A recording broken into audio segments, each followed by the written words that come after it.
Let's be honest. We all want success, and we kind of want it right now.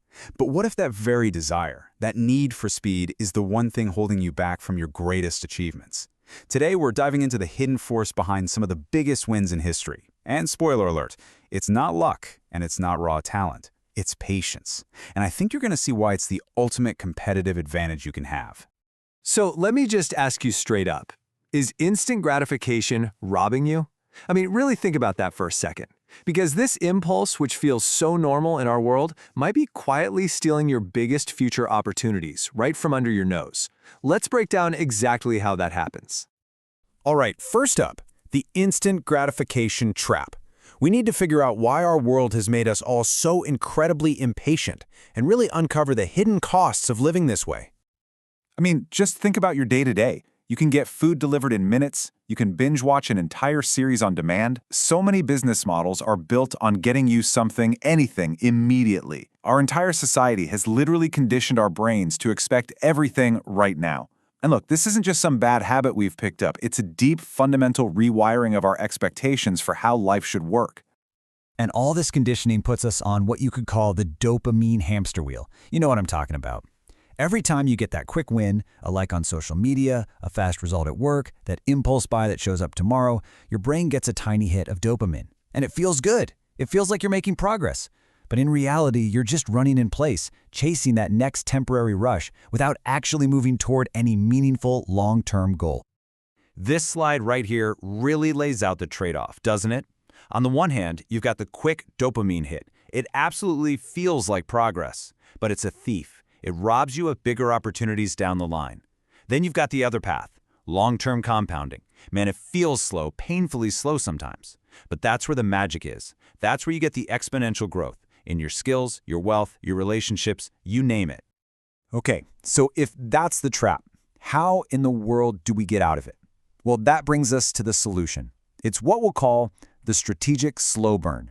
This is all about reframing patience, not as just sitting around and waiting, but as a powerful, active strategy. And let's be crystal clear on this. Patience is not passively waiting for good things to happen to you. It is an active strategy. It's the deliberate, conscious choice to create the space you need for deep work, for real mastery, and for breakthrough innovation. Now take a look at this number on the screen, 5,127.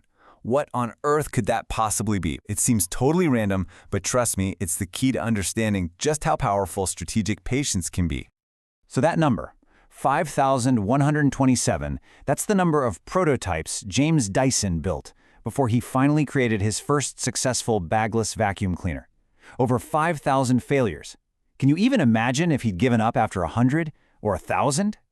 His impatience would have robbed all of us of his incredible innovation. Now that is the definition of strategic patience. And you know, this pattern isn't just a one-off story with Dyson. Think about Netflix. They started out mailing DVDs in red envelopes, and they nearly went bankrupt. But they patiently evolved, year after year, playing the long game to become the streaming giant that completely changed an entire industry. The magic behind all of these stories is the compounding effect. We usually talk about it when it comes to money, right? But the principle is totally universal. Those small, consistent efforts you put into your skills, your habits, your relationships, they don't just add up, they multiply. They grow exponentially over time. And patience? Patience is the fertile ground that allows all that compounding to happen. Okay, so this all sounds great in theory, but how do you actually do it in a world that's screaming at you to go faster? Well, Section 3 is our practical guide, rewiring your brain. Think of this as a simple workout for your patience muscle. First step, practice mindfulness. Just notice your impulses without immediately acting on them. Step 2, use delayed gratification. A simple one is the 24-hour rule before a non-essential purchase. And third, and this is a big one, focus on the process, not just the outcome. Celebrate the fact that you consistently showed up. That's the win. And that leads to what might be the real secret to all of this. Don't just wait for the big final win to feel good. You have to celebrate the small moments where you choose patience over impulse. Every single time you resist that quick fix, you are strengthening your long-term vision. You gotta acknowledge that win. So once you start building this muscle, you'll find that patience is way more than just a virtue. It's a genuine superpower, especially in the chaotic world we live in today. This table just lays it out perfectly.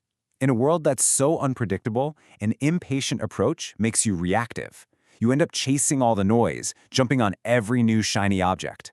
But a patient approach, it makes you adaptive. You observe, you wait for the right moment, and you focus on what really matters, building true, lasting resilience. And you can't talk about this without bringing up the master himself, Warren Buffett, who famously said his favorite holding period is forever. He doesn't win by chasing hot stocks. He wins by patiently investing in solid companies for the long, long haul. I mean, his whole philosophy is a masterclass in this. And ultimately, this is the mindset that separates the true leaders from the followers. While everyone else is getting distracted by the short-term drama and noise, the leaders are the ones quietly building, observing, and playing the long game. They just see the board differently, because their timeline is different.